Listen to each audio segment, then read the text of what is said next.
Pierre Hébert, professeur émérite à l'Université de Sherbrooke, fait paraître ces jours-ci un nouvel essai intitulé « Faut-il encore protéger la fiction ?» encore entre parenthèses. Et c'est publié donc aux éditions XYZ. J'ai le plaisir de m'entretenir brièvement aujourd'hui avec lui afin de lui poser quelques questions sur ce nouveau livre. Donc d'abord, Pierre, bonjour. Bonjour Maxime. Donc, pourrais-tu nous expliquer dans quel contexte est née cette interrogation qui donne le titre à ton essai? Comment en es-tu venu à te poser cette question, donc à savoir s'il faut encore protéger la fiction?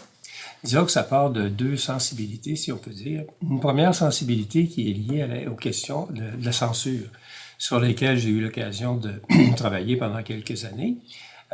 Et qui a développé chez moi, effectivement, j'oserais presque dire des petites antennes qui détectent des cas de censure, sauf que je pensais pas que, de nos jours, réapparaîtraient des cas de censure que j'ai vus à travers l'histoire, des autodafés, des interdictions massives, du bannissement. Et la deuxième sensibilité, si je puis dire, qui a amené l'écriture de cet essai-là, c'est une sorte de constellation de cas de censure des 10 dernières années, disons.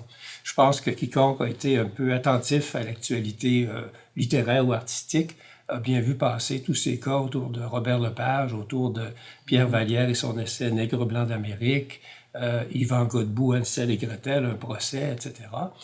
C'est assez étonnant de voir ce nombre de cas qui réapparaissent, et ces deux sensibilités-là m'ont amené effectivement à réfléchir à ces questions-là et essayer d'apporter un éclairage que j'appellerais historique sur une question qui me paraît centrale, fondamentale. Quelle est l'importance de la fiction dans nos vies personnelles, que chacun y réponde, mais dans notre vie sociale aussi? Alors, c'est à partir de là que se sont construites ces interrogations et cette tentative de réponse qui est une réflexion sur la fiction d'un point de vue historique. Donc, justement, tu reviens dans cet ouvrage sur les combats menés pour préserver la liberté de lire, d'écrire, d'imaginer. Là, je cite la 4e de couverture. Donc, pourquoi ce parcours historique était-il nécessaire, selon toi? Je pense que de nos jours, on a intérêt à réfléchir, j'allais presque dire profondément, sur une question qui semble toute simple. Qu'est-ce que la fiction fait dans nos vies? Jean-Marie Schaeffer parle de l'acquisition chez l'être humain de ce qu'il appelle, et je trouve le mot très juste, l'acquisition d'une compétence fictionnelle. Sans doute l'être humain est-il la seule bébite sur Terre qui ait cette capacité de se distancier de lui-même et de se représenter, que ce soit dans des grottes ou dans des livres, mais de se représenter, de représenter sa condition. Or, le discrédit actuel, le mépris, la censure même contre la fiction m'apparaît une censure contre une des compétences majeures de l'être humain, cette compétence fictionnelle. Alors, ce qui me frappait, c'est à quel point il n'y a pas de réflexion sur la fiction qui accompagne tous les cas de censure actuels, alors que ça m'apparaît central, parce que la conception qu'on se fait de la fiction est à la base de tous ces cas. À titre d'exemple, fumer dans une pièce de théâtre, c'est devenu interdit et ça a donné même lieu à des arrestations. Pour arriver à une telle conclusion, je pense qu'il faut confondre, mais de manière très, très dommageable, un énoncé de réalité et un énoncé de fiction, et faire primer l'énoncé de réalité sur l'énoncé de fiction. Fumer sur dans une pièce de théâtre, ce n'est pas la même chose que de fumer ici dans ce local où on comprend très bien que personne ne va fumer, en tout cas après c'est...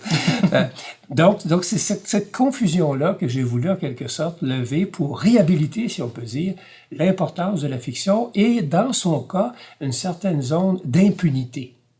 La fiction devrait jouir d'un cercle protecteur, en quelque sorte, autour d'elle-même, contrairement à d'autres réalités, de telle sorte qu'une cigarette n'est pas une cigarette. On a le goût de reprendre ici, ceci n'est pas une pipe de Magritte, mais effectivement, de Magritte, mais c'est effectivement le cas, ceci n'est pas une cigarette, c'est une cigarette fictive. Et tant qu'on ne comprend pas ça, on attaque, comme on le fait de manière que je trouve inconsidérée, la fiction. Alors, défense et illustration de la fiction, en quelque sorte. Donc, en terminant, Pierre, sans nous dévoiler tous les secrets de cet essai, j'aurais quand même une question à laquelle il va peut-être être difficile pour toi de répondre brièvement en quelques mots, mais crois-tu qu'il faille donc protéger la fiction et pourquoi? Bien sûr, tu fais allusion ici au titre de l'essai. Faut-il, entre parenthèses, encore protéger la fiction? Faut-il la protéger encore, entre parenthèses, parce que le mot encore aurait en quelque sorte deux sens. Le premier sens, c'est faut-il encore la protéger? Vaut-elle la peine d'être protégée? Oui. Et la réponse, tu t'en doutes, la réponse, dans mon cas, c'est bien évidemment, puisque, je reviens au point de départ, c'est une des grandes compétences de l'être humain. Et une pièce de théâtre, ce n'est pas une circulaire de Canadian Tire, et on ne peut pas les mettre sur un même pied, comme je disais tantôt, entre un énoncé de réalité et un énoncé de fiction. Donc, il faut encore, oui, la protéger. Mais faut-il encore la protéger à travers toute cette histoire où elle a été, je trouve le mot peut-être un peu violent, mais victime, en fait, de nombreuses censures, depuis Platon, en réalité. Le grand maître de la censure, c'est Platon, qui en avait vraiment donné toute la structure, comment devait fonctionner la fiction dans la cité, c'est-à-dire en obéissant aux lois de la cité. Et depuis Platon, en réalité, on reprend presque constamment le même thème. Quelle est la place de la fiction dans la cité? Jusqu'à quel point il faut la protéger? Et de ce point de vue-là, le « encore » veut dire, oui, il faut encore la protéger parce qu'il semble que la fiction menace le monde, et là je cite Christian Salmon, la fiction menace le monde et le monde s'efforce de la conjurer, si on peut dire. Alors de ce point de vue-là, de cet angle-là, il faut encore la protéger dans les deux sens du terme. Il faut encore la protéger parce que depuis des temps immémoriaux, on a peur du loup imitateur, c'est-à-dire que le loup imitateur de Le Petit Chaperon Rouge représente parfaitement la peur qu'on a de la fiction, elle va nous dévorer, et il faut encore la protéger parce qu'elle est extrêmement importante sur le plan humain. Alors, les quelques chapitres que je propose dans cet essai autour de cette question-là, je donne quelques exemples, nous conduisent du 18e siècle jusqu'après la Révolution tranquille.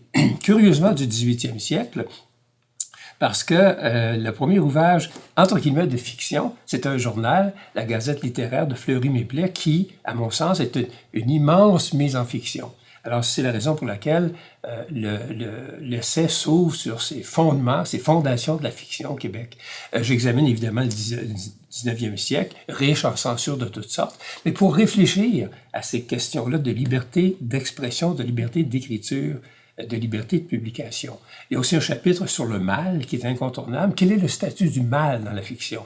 Est-ce que c'est le même statut que dans la réalité? C'est clair qu'on peut se tuer dans une fiction, on ne se tue pas dans une réalité, mais comment ça se fait qu'on ne peut pas fumer dans une fiction? Il faut réfléchir à la question du mal, à la représentation du mal. Il y a aussi un chapitre sur les procès, en particulier le procès de l'amant de Letty Chatterley à Montréal, qui est un tournant dans le rapport juridique à la fiction, et un dernier chapitre inévitable que j'ai appelé « L'éléphant dans le texte », c'est-à-dire l'essai de Pierre Vallière, « Nègre blanc d'Amérique », qui est évidemment au cœur de tous ces débats. Au final, je dirais que, ayant travaillé la censure, j'ai en quelque sorte pris le gant de la censure, je l'ai viré à l'envers pour faire apparaître plutôt les combats pour la liberté d'écrire, la liberté de publier. Je terminerai avec une phrase qui naît de... Bon, je ne sais pas de qui elle est, en fait, mais je la trouve bonne, je la trouve belle. Un écrivain, une écrivaine, en créant, la main d'un écrivain et la main d'une écrivaine, en écrivant, en créant, ne devrait jamais trembler. Et c'est peut-être la trame qui pourrait guider ce petit essai. Merci beaucoup, Pierre, d'avoir répondu à mes questions et de nous terminer ça sur cette belle pensée. Tu nous donnes vraiment envie de découvrir, je pense, cet ouvrage-là. Et donc, je termine en rappelant que le livre « Faut-il encore protéger la fiction ?» encore entre parenthèses, vient de paraître aux éditions XYZ, donc dans la collection Essai. Merci. Merci beaucoup, Maxime.